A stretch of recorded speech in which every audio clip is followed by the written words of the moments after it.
പ്രഥമ ദിവ്യബലി അർപ്പണം നിത്യതയിലേക്ക് യാത്രയായ അമ്മയുടെ കല്ലറയിൽ.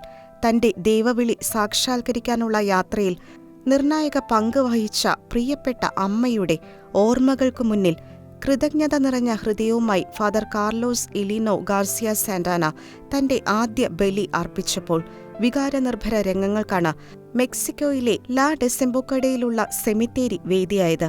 ജൂൺ 30 വൈദികനായി അഭിഷിക്തനായ ഫാദർ കാർലോസ് ജൂലൈ 1 അതിരാവിലെ തന്നെ അമ്മയുടെ കല്ലറയിങ്കലെത്തി തന്റെ ആദ്യ ദിവ്യബലി അർപ്പണത്തിനുള്ള സജ്ജീകരണങ്ങളുമായി അൾത്താര ഒരുക്കി. സാധാരണയായി നവവൈദികർ അവരുടെ സ്വന്തം ഇടവകയിലോ ചരിത്ര പ്രാധാന്യമുള്ള ഒരു പള്ളിയിലോ ആണ് കാൻഡമിസ അഥവാ തിരുപ്പട്ടം സ്വീകരിച്ചതിനു ശേഷമുള്ള ആദ്യ ദിവ്യബലി അർപ്പിക്കാറുള്ളത്. തന്റെ ദൈവവിളി യാത്രയിൽ അമ്മ റാക്വൽ സാന്റാന നെടുംതൂണായിരുന്നുവെന്ന് എ.സി.എ പ്രൻസയ്ക്ക് നൽകിയ അഭിമുഖത്തിൽ ഫാദർ കാർലോസ് പറഞ്ഞു. വിശുദ്ധനും നല്ലവനും പിന്തുണച്ചവരെയും ചേർത്ത് നിർത്തിയവരെയും എല്ലാറ്റിനുമുപരി ദരിദ്രരെയും ഒരിക്കലും മറക്കാത്തവനുമായ ഒരു പുരോഹിതനായിരിക്കണമെന്ന അമ്മയുടെ ഉപദേശവും അദ്ദേഹം ഓർത്തെടുത്തു.